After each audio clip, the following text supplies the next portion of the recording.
하나님 말씀은 디모데후서 4장 17절 18절 말씀입니다. 디모데후서 4장 17절 18절 말씀입니다. 디모데후서 4장 17절 18절 제가 봉독해 드리겠습니다. 주께서 내 곁에 서서 나에게 힘을 주심은 나로 말미암아 선포된 말씀이 온전히 전파되어 모든 이방인이 듣게 하려 하심이니 내가 사자의 입에서 건짐을 받았느니라. 주께서 나를 모든 악한 일에서 건져내시고 또 그의 천국에 들어가도록 구원하시리니 그에게 영광이 세세무궁토록 있을지어다. 아멘. 세상 살아가기 좀 어떠세요? 힘드시죠? 뭐 또 그럭저럭 살만할 때도 있고요. 세상 살아보니까 세상 일이 그렇게 녹록한 것 같지가 않아요. 뭐 이런 일 있으면 저런 일 있고 또 저런 일 해결하면 또 이런 일 생기고 참 힘든 그런 세상을 우리가 살아가고 있습니다. 옛날에는 그 대부분의 모든 사람들이 어려운 삶을 살았기 때문에 뭐 인생은 뭐 그저 그런 것이려니 인생은 그렇게 어렵게 사는 것이야 그러고 살았는데 요즘은 이제 빈부 차이가 굉장히 크죠. 빈부 차이가 잘 사는 사람 못 사는 사람 차이가 굉장히 크고 또 그것이 요즘은 눈에 잘 보여요. 옛날에는 뭐 서울에서 누가 어떻게 사는지 뭐 시골에서 누가 잘 모르는데 요즘은 뭐 다 잘 사는 사람 못 사는 사람 이렇게 눈에 보이기 때문에 참 못 사는 사람들은 상대적으로 빈곤을 느껴져. 옛날 따지면 우리 정성처럼 우리 옛날 왕보다 더 잘 살아요. 옛날 왕이 냉장고가 어디 있다고 텔레비가 어디 있대요. 잘 사는데도 우리보다 잘 사는 사람들 때문에 우리가 상대적으로 빈곤해 보이는데 미래학자들이 여러 가지 걱정을 하는 것 중에 하나가 앞으로는 이 극빈과 극부의 차이 이것이 굉장히 많이 가면 갈수록 더 나게 될 거라는 거죠. 있는 사람은 뭐 엄청나게 부자가 되고 없는 사람은 또 그냥 그대로 가난하게 사니까 이 빈부격차의 문제가 사회 문제가 될 것이다. 이렇게 이제 이야기하시는 분도 있습니다. 뭐 권력을 휘두르는 사람들 앞에서 보면 참 힘없는 사람들은 비참해요. 그죠? 권력 있는 사람들은 요즘 보니까 뭐 마음대로 권력 가지고 이권도 개입하고 뭐 애들도 좋은 대학 보내고 뭐 그러더라고요. 참 뭐 옛날엔 몰랐는데 권력 있는 사람들은 정말 그 권력을 가지고 사는구나. 우리는 참 힘이 없다 하는 걸 우리가 느껴지고요. 돈의 이력 앞에 서 보면 가난한 사람들 참 초라해요. 요즘 뭐 돈이 모든 것을 좌우하잖아요. 돈만 탁 꺼내 들고 다니면 모든 사람들이 종처럼 아부하고 그런 세상에 살고 있고요. 돈이 없으면 참 비참한 그런 세상입니다. 우리가 뭐 그런 걸 떠나서 또 늙고 병들고 죽어가는 인생의 그런 세월 앞에서 보면 인생은 참 초라하다. 인생은 참 힘이 없다. 세월 앞에는 장사가 없다는 말이 있잖아요. 그냥 늙어가고 병들어가고 죽어가는 이런 인생 앞에서 보면 참 우리 인간이 별거 아니구나 하는 것을 느껴집니다. 요즘 우리 코로나19 때문에 참 뭐 2년이 넘게 이렇게 고생을 하는데 눈에 보이지도 않는 그런 병균 그런 것 때문에 이렇게 온 세계 사람들이 고통을 당하고 또 예배드리는 것도 이렇게 이 어려움을 당하고 하는 거 보면 우리 인간이 큰 소리 치면서 살지만은 참 무기력하다 하는 것을 느낍니다. 인생을 좀 산 사람들이 살아온 과거를 돌아보면 참 험한 고비들을 많이 넘긴 것 같아요. 이제 나이가 들어보니까 알겠는데요. 여러분 나이 든 사람 뭐 사다 주지 말고 와서 1시간 이 얘기 들어줘. 그게 더 좋소. 얼마나 할 얘기가 많은데 이 얘기 들어줄 사람이 없네. 뭐 갖다 던져주고 그냥 가버리고 그러면 그건 별거 아니에요. 참 우리가 사연도 많은 그런 세상을 참 살았습니다. 뭐 막다른 골목에 서보신 분도 계실 거고요. 또 생사의 기로 앞에 서보신 적도 있을 것이고, 참 어쩔 수 없는 어려움 앞에서 가슴 치며 울어보신 그런 경험도 있을 거예요. 저만 뭐 그렇게 산 줄 알았는데요. 저는 뭐 저 스스로 소설 같은 인생을 살았다 이렇게 생각하는데, 다른 사람들 얘기 들어보니까 다 소설이야. 아이고 어떻게 그렇게들 사연이 많은지 참 그런 어려운 세상을 우리가 살아가고 있습니다. 그런 어려움 앞에 우리가 좌절하게 됐지만 오늘 여기까지 꿋꿋하게 이렇게 아직도 신앙을 지키면서 이렇게 잘 살고 있잖아요. 너무 참 감사할 그런 일입니다. 우리가 사도 바울의 생애의 마지막 장면을 우리가 살펴보고 있습니다. 이제 거의 마지막 때가 된 그런 장면들인데, 오늘 본문은 주께서 내 곁에 서서 나에게 힘을 주심은, 이렇게 주께서 내 곁에 서서 나에게 힘을 주심은 이렇게 시작을 하고, 바울 자신이 살아온 과거를 이렇게 회상을 하면서 그래, 내가 혼자 이렇게 산 게 아니었구나. 하나님께서 내 곁에 서서 항상 나에게 힘을 주셔서 내가 여기까지 왔구나. 이렇게 이제 고백을 하는 겁니다. 그래서 주께서 내 곁에 서서 나에게 힘을 주시면이라고 하신 말씀이 오늘 설교 제목입니다. 주께서 내 곁에 서 계시는가? 주께서 나에게도 힘을 주고 계시는가? 이것을 한번 생각해 보는 그런 시간이 되시기를 간절히 바라고요. 이 고백이 저와 여러분의 고백이 되기를 간절히 바라고요. 이 고백이 저와 여러분의 기도 제목이 되시기를 간절히 바랍니다. 여러분 뭐 별거 아니에요. 말씀 별거 아니에요. 그냥 듣고 흘러 넘어갈 수 있는 그런 말이지만, 우리가 그 말씀을 붙잡고 정말 내가 그렇게 사는가, 정말로 그렇게 나에게 되어지고 있는가, 이거를 깨닫는 것이 참 중요한 것 같아요. 우리가 많은 얘기를 들었지만은 그것이 나하고 상관없는 얘기고 뭐 나에게 해당되지 않는 건 무슨 소용이 있겠어요. 여러분, 하나님께서 매주마다 여러분에게 주시는 직접적인 말씀이 나에게 주신 말씀으로 들으시고, 하나님께서 나에게도 함께 하시고 힘을 주신다는 사실을 다시 한번 생각하는 귀한 시간 되시기를 간절히 바랍니다. 아멘. 주께서 내 곁에 서서 나에게 힘을 주시면, 그랬는데 보면 17절 다시 한번 읽어드리면, 주께서 내 곁에 서서 나에게 힘을 주시면 나로 말미암아 선포된 말씀이 온전히 전파되어 모든 이방인이 듣게 하려 하심이니 내가 사자의 입에서 건짐을 받았느니라. 그래서 우리가 읽는 이 개역 개정에서는 번역하지 않았지만 헬라어나 다른 그 번역 성경에서 보면 오늘 본문을 그러나로 시작을 해요. 이제 보통 뭐 우리나라 성경이 왜 그런지 그러나 왜냐하면 이런 것들을 많이 생략을 해요. 근데 사실은 그러나 왜냐하면 뭐 그런 말들이 굉장히 참 앞뒤 문장과 연결해서 중요한 역할을 그렇게 하는 것인데, 지난주에 우리가 살펴본 바로 앞 16절에 내가 처음 변명할 때에 나와 함께 한 자가 하나도 없고 다 나를 버렸으나 그러나, 그 말이에요.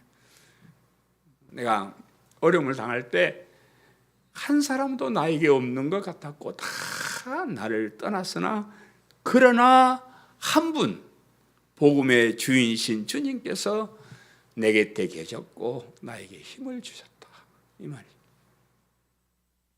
사람들 보기에는 사도 바울 혼자 남아서 재판을 받는 것처럼 그렇게 보이지만은 그렇지가 않다는 거예요. 만물의, 우주 만물의 주인이시고 만왕의 왕이시고 최후의 심판을 하실 그 심판주 되시는 예수님께서 바울 곁에 서셔서 바울에게 힘을 주고 계셨다는 거예요. 그러니까 바울 하는 말이 뭐 사람들이 이거 뭐 수천만 명 있으면 뭐해요? 힘없는 사람들, 그 뭐 아무 소용이 없지만, 그런 힘없고 별 볼 일 없는 사람들은 다 내 곁을 떠나서 나 혼자 있는 것 같지만, 진짜 나에게 있어야 될 만왕의 왕이신 모든 심판의 심판주가 되시는 그 주님이 나의 곁에 계시고 나에게 힘을 주셨다, 이렇게 고백을 합니다. 재판 때만 주님께서 바울과 함께 하신 것은 아닙니다. 그가 다메섹으로 가던 그 도상에서 예수님을 만난 후부터 주님은 늘 바울 곁에 계셨어요. 사도 바울이 예수님을 만나서 예수님이 그리스도가 되심을 알고 예수님을 믿는 믿음으로 그렇게 된다는 복음의 핵심을 알고 그 복음을 전하기 위해서 일평생 고난을 당하고 살았는데, 그 많은 기간들을 다 주님께서 그에게 힘을 주시고 함께 계셨다, 이런 고백이. 고린도후서 11장 23절 이하에 그가 복음을 전하면서 당한 고난을 이렇게 기록하는데, 저는 좀 마음이 해이해질 때, 그럴 때마다 이 본문을 많이 묵상합니다. 좀 긴 본문이지만 여러분도 한번 묵상해 보시기를 바라요. 내가 수고를 넘치도록 하고 옥에 갇히기도 더 많이 하고 매도 수없이 맞고 여러 번 죽을 뻔하였으니, 유대인들에게 40에서 하나 감한 매를 5번 맞았으며 3번 태창으로 맞고 1번 돌로 맞고 3번 파손하고 일주야를 깊은 바다에서 지냈으며 여러 번 여행하면서 강의 위험과 강도의 위험과 동족의 위험과 이방인의 위험과 신의 위험과 광야의 위험과 바다의 위험과 거짓 형제 중의 위험을 당하고 또 수고하며 애쓰며 여러 번 자지 못하고 추리며 목마르고 여러 번 굶고 춥고 헐벗었노라. 뭐 이런 인생 산 사람이 어디 있겠어요? 뭐 진짜 엄청난, 말할 수 없는, 나 같으면 막 한두 번 당하면 때려치네요. 저는 우리 집 사람이 저한테 얘기했는데, 제일 우리 집에서 겁이 많은 사람이, 저는 벌써 때려쳤을 거예요. 이런 고난을 많이 받았으면 벌써 때려쳤어요. 그러나 사도 바울은 그런 것을 견뎠다. 그런 엄청난 고통 속에서도 끝까지 견딜 수 있었던 것은 주님께서 늘 그와 함께 계셨고 이길 힘과 능력을 주셨기 때문이다, 이렇게 고백을 합니다. 우리가 우리 힘으로는 부족해요. 참 우리 힘 별거 없습니다. 우리의 마음 별로 강하지 않아요. 그냥 뭐 잠깐 흔들리고 뭐 별거 아닌 거 가지고 흔들리고, 그 연약한 것이 우리의 마음이에요. 그런데 그런 우리에게 하나님께서 함께 하시고 하나님께서 힘과 능력을 주셨기 때문에 여러 가지 어려움 속에서도 참고 믿음 생활을 할 수 있다. 그럼 사도 바울 같은 사람들에게만 이런 약속을 하셨을까요? 사도 바울 같이 그렇게 복음을 위해서 애쓰는 사람 당연히 그렇게 하나님 하셔야죠.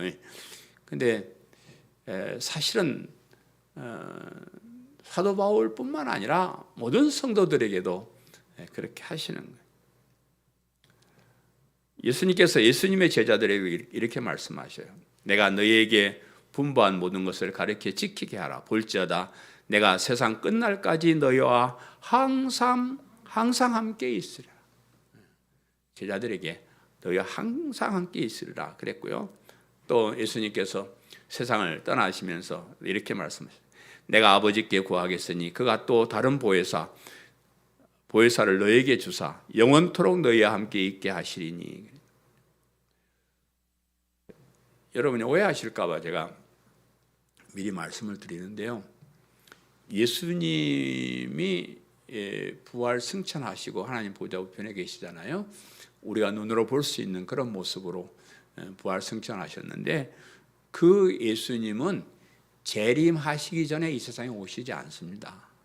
여러분, 이건 이제 뭐 재림도 안 했는데 예수님이 오셨다 이랬으면 그건 이단이요. 그건 예수님은 그렇게 오시지 않습니다. 예수님은 또 그렇게 함부로 오실 수도 없고 오시지도 않고 이 세상이 끝날 때 재림하실 때만 우리 눈에 보이는 그런 모습으로 오시는데, 이 앞에 인용한 말씀에서 예수님께서 부활 승천하시면 또 다른 보혜사를 너에게 보내주셔서 영원토록 너희와 함께 하시겠다, 이렇게 이제 말씀하셨는데, 여기 보혜사는 성령님의 별명이에요. 성령님을 말씀하시는 것이고, 또 다른이라는 말은 뭐 다른 것을 강조하는 말이 아니고 똑같은 하나님이신 예수님과 똑같은 분이신 성령님을 너에게 보내시겠다, 이런 말이에요.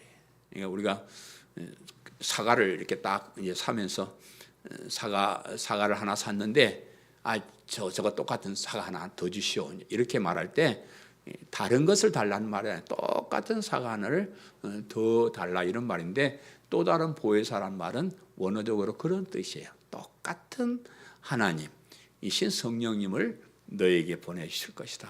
그 성령님은 나와 같지 않고 여기도 계시고 저기도 계시고 미국에도 계시고 동시에 계실 수 있고, 우리 제약을 받지 아니하시고 우리 눈에 볼 수 없지만은 그러나 우리에게 능력을 주실 수 있는 그런 분, 성령님을 너에게 보내주시겠다, 이렇게 말씀하는 겁니다. 그래서 사도 바울 곁에 오셔서 힘을 주신 주님이 성령님이십니다.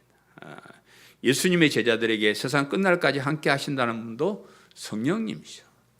예수님을 그리스도로 믿는 우리 모두에게도 이 성령님께서 늘 함께 하시고 우리에게 힘과 능력을 주신다. 예수님이, 주님께서 내 곁에 오셔 안 보이네 이러면 안 돼요. 보이지 않는 성령님으로 우리에게 오시는 거예요. 제가 요즘은 가끔 기도하면서 이 말씀 생각 기도하면서 옆을 더듬어 봐요. 누가 계시는 거예요. 보이지 않고 만져지지 않고 느껴지지 않아도 성령님은 나와 함께 하신다, 그 말.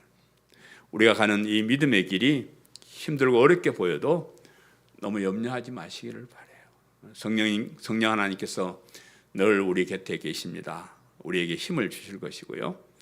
제가 바라기는 이론상으로 지식으로 그렇게 알지 마시고요, 실제로 그렇게 체험하면서 사시기를 바라요. 여러분 뭐 어떤 분들은 그러더라고요. 출근할 때 성령님 나 출근하여 같이 갑시다. 손잡고 같이 갑시다. 성령님 내 이런 어려운 문제인데 이거 내가 확실하게 제대로 해야 되는데 지혜를 주셔서 잘하도록 도와주세요. 우리가 언제 어디서나 하나님을 의지하고 사는 방법들이 그거고, 그런 기도가 우리의 기도입니다. 나로 말미암아 선포된 말씀이라 그랬죠. 성령 하나님께서 사도 바울과 함께 하시면서 힘을 주신 이유를 말씀하는데, 나로 말미암아 선포된 말씀, 나로 말미암아 선포된 말씀이 온전히 이방인들에게 듣게 하기 위해서 이런 힘을 주신다, 이제 이렇게 고백을 하는데, 나로 말미암아라고 했는데 나를 통하여 이런 뜻이야. 말미암아란 말이 좀 이상하게 여러분 잘, 말미암아란 말은 나를 통하여, 나를 통하여 그런 뜻인데, 그동안 사도 바울이 전한 예수 그리스도의 복음은 바울의 복음이야. 물론 바울이 전한 복음이라 이렇게 표현한 데 있지만 그건 바울의 것이 아니고 하나님께서 바울을 통하여 주시는 복음이에요. 바울을 통해서 주시는 그런 복음이에요. 그래서 하나님께서 사도 바울을 통해서 인간들에게 선포하신 말씀이라 그런 거예요. 이런 것을 우리가 몰라도 되고 그랬었는데 참 중요한 문제예요. 이것을 잘 모르거나 심각하게 생각하지 않는 목회자들은 자신의 경험이나 자신의 지식이나 자신의 철학으로 설교하기를 좋아해요. 성경으로 설교를 하면서도 하나님의 말씀이라는 권위보다는 자신이 깨닫고 연구한 것에 더 중심을 둬요. 내 생각에 더 중심을 둬요. 근데 그렇지가 않아요. 성경은 우리가 경험했든지 안 했든지, 내가 가진 지식으로 이해가 되든지 이해되지 않든지, 내가 그것을 깨달았든지 깨달지 못했든지 그런 건 별 소용이 없어요. 복음의 진리는 하나님께서 주신 거기 때문에 내가 모르고 깨달지 못하고 내가 뭐 동의하지 않는다 해도 아무 상관이 없이 그거는 언제나 진리의 말씀이고 정확무한 하나님의 말씀이다. 그런 선포된 말씀이라고 했는데, 이 선포된 말씀이라는 것은 이제 전파된 말씀이라는 뜻도 있지만은 하나님께서 사도 바울을 통해서 사람들에게 전달하신 말씀이다. 이렇게 이제 이 얘기도 할 수 있습니다. 왕이 이제 왕명을 신하를 통해서 백성에게 전달하듯이 하나님께서 하나님의 명령을 선포자를 통해서 인간들에게 전달하는 것이다, 이 말이에요. 그래 설교자를 선포자라고 이렇게 말하는데, 제가 이제 하나님의 말씀을 여기서 선포하는데 제가 하나님께 왕명을 받아가지고 여러분에게 이렇게 전달하는 거예요. 전달하는 것이 설교, 뭐 그것을 설명하는 것도 아니고 그냥 전달하기만 되는 거예요, 사실은. 그래서 때로는 이제 설교자들이 그 복음을 변증하기도 해요. 하나님 명령을 이렇게 전해주면서 이게 좀 못 깨닫는 것 같아서 이것을 이제 설명하고 변호하고 증명하고, 봐라, 이걸 이렇게 따져보니까 이게 맞잖아. 그래서 변호하고 증명하고 교육하고 이런 설교도 하기도 하는데, 뭐 사실 그럴 필요는 없다는 거죠. 또 설교자들이 설득을 하게 돼요. 요즘 이제 권유형, 설득형 설교들을 많이 해요. 그렇잖아요, 권사님, 장로님. 이건 내 말 좀 들어봐. 예수 믿는 게 이렇게 좋은데 왜 안 믿어? 그지? 좀 믿어라. 이렇게 자꾸 권유하고 설득하고 이런 설교도 우리가 많이 합니다. 요즘 우리 전도하는 거 보면 대부분 선포하는 게 아니고 설득하는 거예요. 우리 선포한다 그러면, 여러분, 예수님이 그리스도가 되십니다. 예수 믿으면 천국 가고 안 믿으면 죽소, 지옥 가요. 선포하고 와버리면 되는데, 요즘 그러면 웃기는 사람이라니까. 가서 교회 좀 와봐, 교회 오면 좋아, 무엇이 어쩌고 저쩌고 해가지고 꼭 뭐 무슨 장사꾼이 장사하러 온 것처럼 자꾸 사람을 설득하고 꼬드기고 그런 걸 전도하고 그러는데, 근데 설교는, 특별히 복음 설교는 왕명의 전달입니다. 하나님의 말씀을 선포하는 겁니다. 구차하게 변호하고 증명할 필요도 없고요, 구차하게 설득할 필요도 없습니다. 그냥 내질러 버리면 사실은 되는 거예요. 옛날에는 그냥 그렇게 내질러 버렸어요. 목사님들이 그냥 설교하면서 하나님의 명령을 내질러 버리고 그 다음에 따라오든지 말든지 그건 니들 알아서 하고 그랬는데, 요즘은 하도 뭐 세상이 그러니까 설득하고 사정하고 뭐 그렇게 설교를 합니다. 근데 이 왕명이요, 뭐 똑바로 못 사는 사람 와서 재판을 받으라거나 벌을 준다거나 또 무슨 힘든 일을 하라고 명령하는 것이 아니에요. 이 하나님의 명령이요, 뭐 똑바로 살아라, 뭐 죄짓지 말아라, 잘못하면 지옥 간다, 이런 명령이 아니에요. 하나님의 명령은 하나님의 최고의 사랑, 하나님의 최고의 은혜를 선포하는 거예요.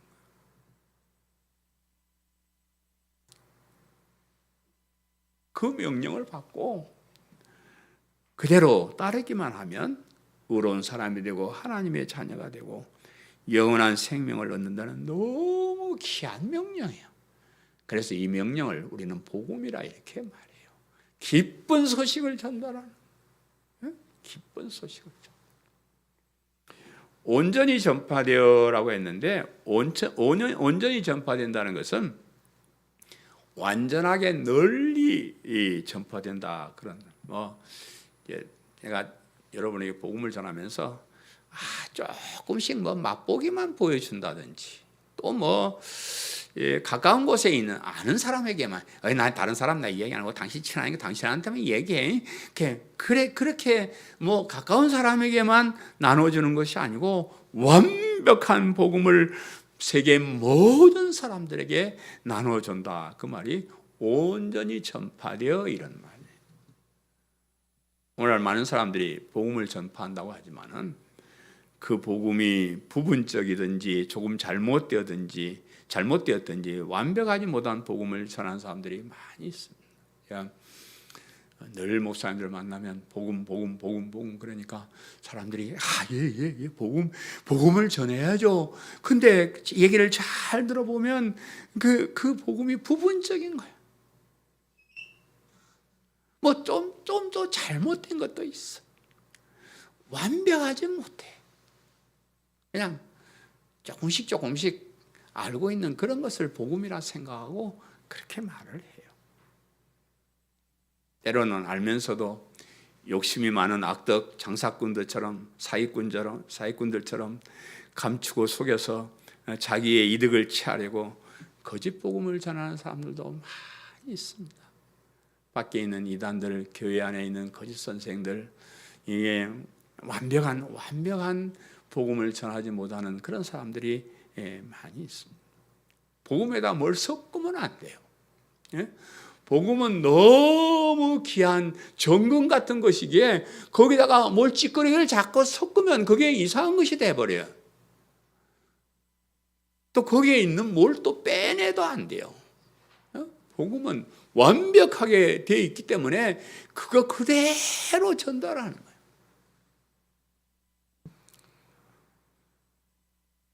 이 복음을 주시는 하나님도요, 이 복음을 우리에게 은혜로 선물로 주셔요. 우리에게 뭐 대가 요구하지 않습니다. 목사님들이 이런 복을 받았으니까 충성하라 헌신하라 했었는데 하나님은 그렇게 말 안 해요. 그냥 주시는 거예요. 은혜고 선물로 주는 게 무슨 대가를 요구하는 게 은혜요?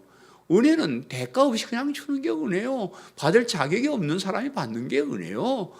그냥 주는 거예요. 선물로 주는 거예요. 그냥. 그런데 중간에 그걸 전하는 사람들이 거기에서 이익을 취하고 자기가 잘난 척하고 그런 참 답답한 사람들이 많이 있습니다. 모든 이방인이 듣게 하려 하심이니라고 했습니다. 하나님께서 사도 바울과 함께 하시면서 힘을 주신 것은 사도 바울을 통하여서 선포된 말씀이 온전하게 널리 전파되게 하기 위해서 그랬는데, 그리고 그 전파된 복음이 모든 이방인이 듣게 하기 위해서다. 이렇게 이제 마무리를 해요.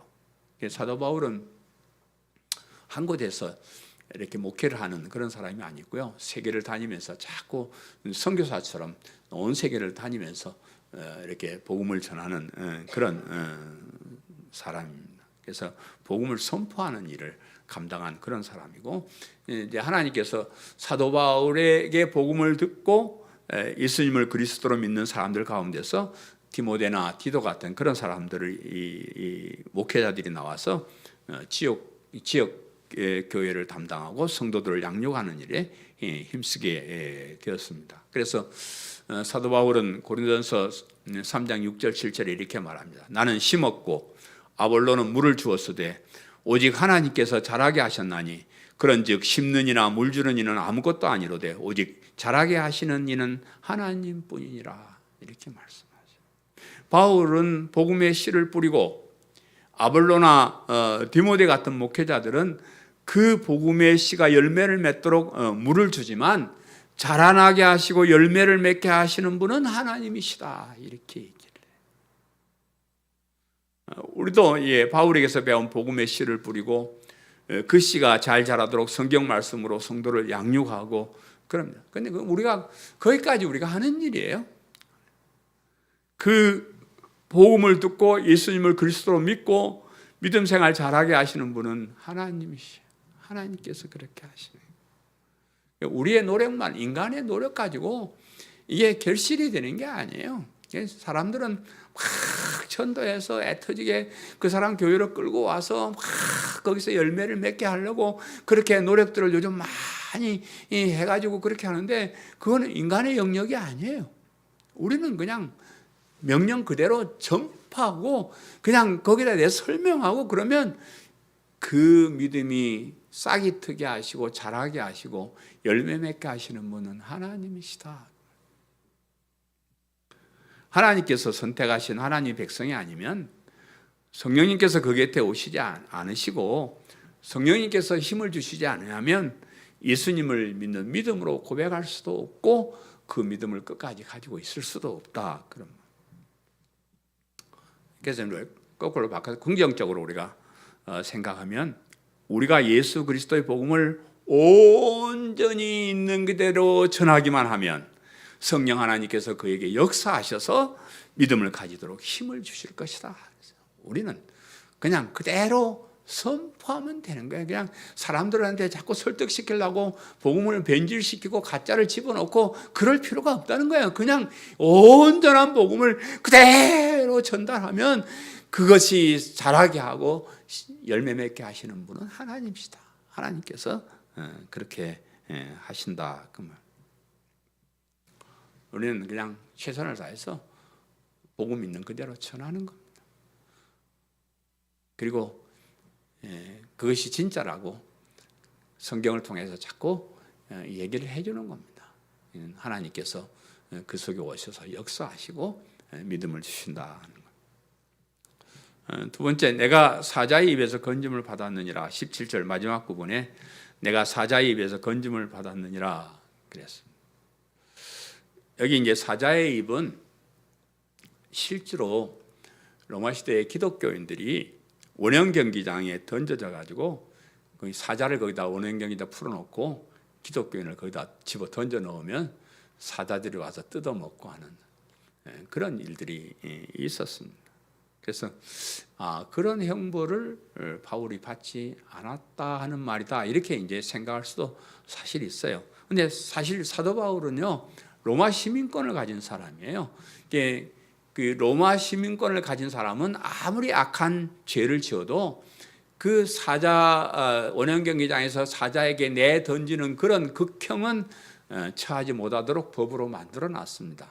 그래서 어떻게 생각하면 사도 바울이 로마 시민권자니까 사자밥에서 건짐을 받았다 이렇게 이제 생각할 수 있는데, 그런데 지금 이제 사도 바울이 하는 말은 로마 시민권에 의지하는 것이 아니라 주님께서 나와 함께 하시면서 나에게 힘을 주셨다는 것을 강조하고 있잖아요. 그러니까 여기 사자의 입이라는 말은 상징적으로 사용한 것으로 그렇게 보입니다. 사도 바울이 전하는 복음을 반대하는 사람들이 참 많았어요. 요즘도 우리 세상이 우리 기독교를 반대하고 이수쟁이들 욕하고 그래서 안 돼. 그때는 이런 정도가 아니에요. 그냥 예수님 믿으면 잡아다가 사자밥이 되게 하고 죽이게 하고 복음 전파하는 데 와서 데모하고 돌멩이 집어 던지고 아주 엄청난 그런 악행들을 저질렀는데, 그런 방해 공작에서도 하나님께서 지켜주셔서 죽음을 면하고 계속해서 복음 전파를 할 수 있었다 이렇게 고백한 것입니다. 우리가 세상에서 신앙생활하는 것도 마찬가지예요. 어떤 사람은 별 어려움 없이 교회에 잘 다니고요 평생 신앙생활 잘 합니다. 참 그런 사람들은 복 있는 사람, 믿음의 가정에서 태어나서 가족들과 함께 신앙생활 잘하는 사람은 비교적 평안한 가운데 신앙생활 잘해요.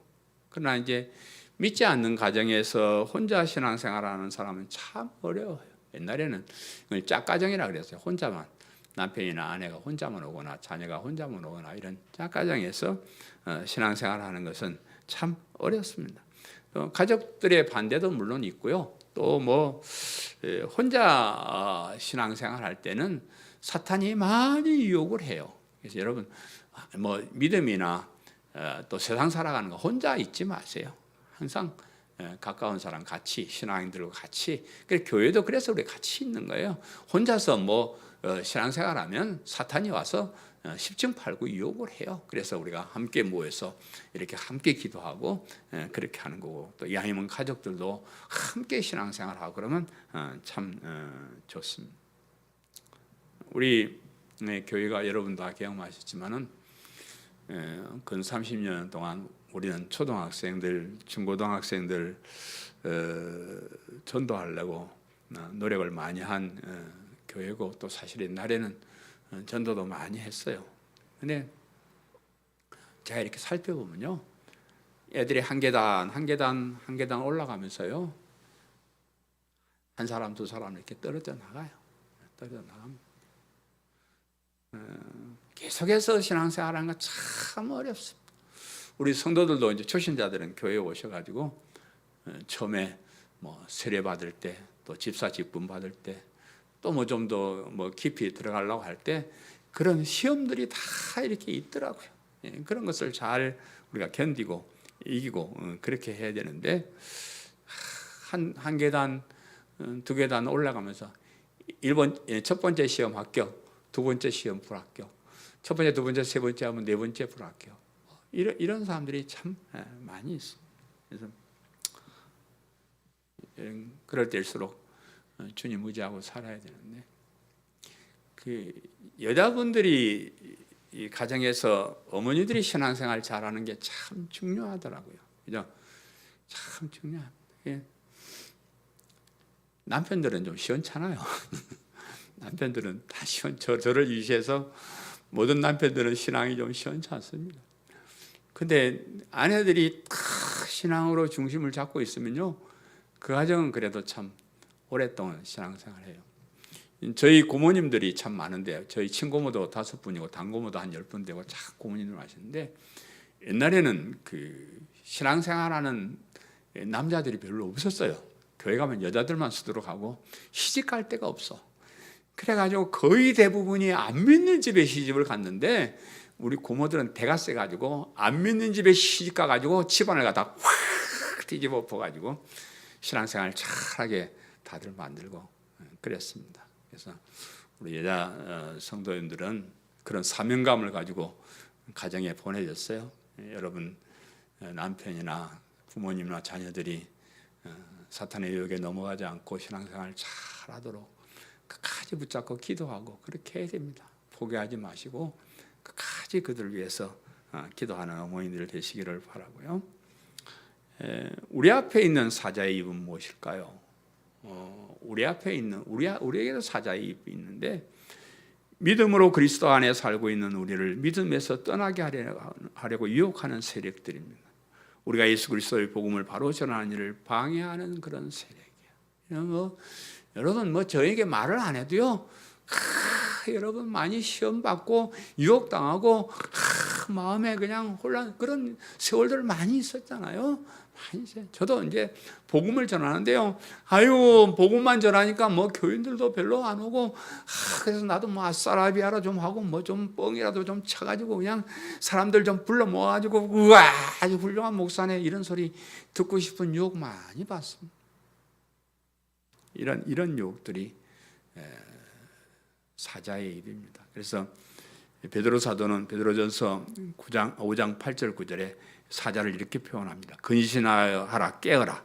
너희 대적마귀가 우는 사자같이 두루다니며 삼킬 자를 찾나니 너희는 믿음을 굳건하게 하여 그를 대적하라. 이는 세상에 있는 너희 형제들도 동일한 고난을 당할 줄을 알미라. 그래서 베드로 사도는 이 사자를 믿음을 방해하는 대적 마귀다, 이렇게. 마귀가, 사자가 막 배가 고픈 사자가 그냥 막 다니면서 먹을 걸 찾아서 무조건 막 잡아먹는 그런 것처럼, 악한 마귀가 삼킬 자를 찾아가지고 이렇게 돌아다니 여기저기 찾아다닌다 그 말이에요. 그래서 우리가 신앙생활하는데 참 조심해야 돼요. 마귀가 사탄이 시시탐탐 우리를 노리고 있어요. 우리가 조금만 이상한 마음을 먹으면 덤벼들어요. 유혹을 합니다.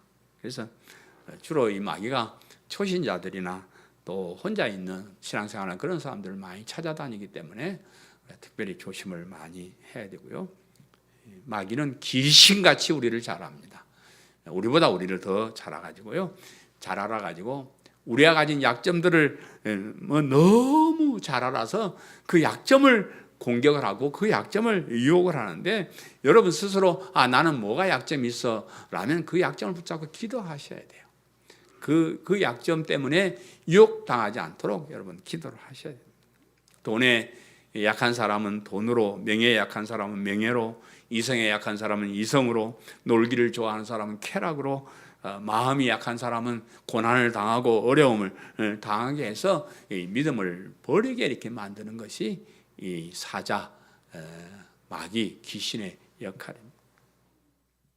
그래서 신앙생활하면서 그냥 쉽게 이렇게 되는 게 아니에요.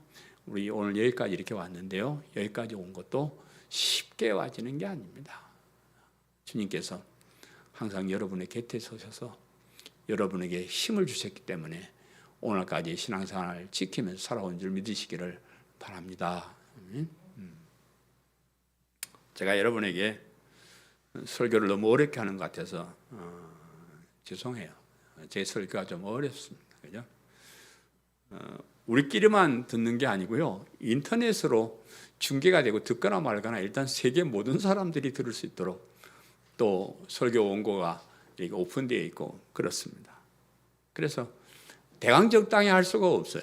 대강적당히 뭐 우리끼리는 그냥 뭐 웃기는 얘기 좀 하다가 뭐 이렇게 끝나면 되지만 이 설교가 세계 만방에 퍼지고 원고가 세계 모든 사람이 볼 수 있게끔 이렇게 오픈이 되는데 제가 대강적당히 할 수가 없어서 여러분에게 조금 어려울 것이다 이런 생각이 좀 들기도 하고요. 또 특별히 이제 디모데 전후서는 잘 모르겠습니다. 제 마음의 소원은 이것을 이제 마지막 책으로 내서 복음을 전하지 않고 참 엉뚱한 것을 목회라고 하고 있는 우리 후배 목사님들에게 꼭 전달하고 싶은 그런 마음이 사실은 있습니다. 그래서 이제 조금 그런 목사들을 생각하면서 후배 목사님을 생각하면서 여러분이 몰라도 되는 뭐더 교리라든지 또 역사적인 얘기든지 이런 것까지 제가 넣어서 하고 있다는 것을 여러분 이해를 하시기를 바라고요. 우리끼리만 얘기하자 그러면 이런저런 많은 이론이 사실 필요 없습니다. 여러분 복음에 대해서 기가 따갑도록 들었죠, 그죠? 맨날 뭐 하는 말이 그 말이잖아요. 뭘 새로운 걸 제가 얘기하는. 복음, 예수님을 믿는 믿음으로 얻게 되는 이 복음, 이건 여러분 너무 빠삭하게 잘 알아서 내가 더 설교할 게 없을 정도로 여러분 잘 아실 거예요. 오늘 주제 같은 것도 하나님께서 성령 하나님으로 우리 곁에 오셔서 우리를 예수님 믿게 하고 똑바로 살게 하고 신앙생활을 끝까지 지킬 수 있도록 도와주시고 힘주신다는 것도 여러분 이런 상으로는 빠삭하게 다 아시잖아요. 제가 얘기할 게 없는데 문제는 그것을 이론으로만 생각하는지 지식으로만 아는지 실제로 내 삶 속에 그렇게 인식하고 그렇게 사는지가 중요해요. 그래서 사실은 설교는 그냥 이런저런 이런저런 이론 자꾸 얘기할 게 아니라 진짜로 집사님 장로님 진짜 믿어 확인하고 그게 사실 참 중요해요. 오늘 본 말씀 제목 주께서 내게 되소서 내게 힘을 주시면 주께서 내게 되소서 내게 힘을 주시면 주님께서 내게 되소서 내게 힘을 주신다. 여러분 이것을 여러분 마음속에 꼭 깊이 간직하고요. 우리 삶 속에 그것을 인식하고 사시기를 바라요. 성령님께서 나하고 함께 계십니다. 성령님께서 우리와 함께 하십니다. 우리가 어려움을 당할 때 어떤 일을 당해도 우리를 떠나지 않고 우리와 함께 계시면서 우리에게 지혜를 주시고 능력을 주십니다. 이 믿음을 갖는 것이 중요해요. 다른 얘기 많이 듣는 게 중요하지 않아요. 안타까운 마음으로 여러분에게 얘기합니다. 정말 이론적으로만 생각하지 마시고요. 진실하게 이렇게 신앙을 고백하고 성령님께 의지해서 세상 일은 어떻게 되더라도 끝까지 이 믿음만은 지키고 이 믿음을 위해서 하나님의 능력 속에 살아가는 성도님들 되시기를 간절히 축원합니다. 아멘. 사랑하는 성도 여러분, 내 삶 속에 하나님께서 함께 하신다는 믿음을 가지고 계실 줄 믿습니다. 그 하나님께서 여러분이 어려움을 당할 때 힘을 주실 것을 저는 믿습니다. 세상이 어렵고 힘들어도 이 믿음으로 사시기를 바라고요. 하나님의 도우심을 바라고 의지하며 기도하면서 사시기를 간절히 바랍니다. 주님께서 우리와 함께 하십니다. 아멘. 주님께서 우리와 함께 하십니다. 주님께서 우리에게 능력을 주실 것입니다. 아무리 어려워도 해결책을 주시고 끝까지 승리해 줄 줄 믿습니다.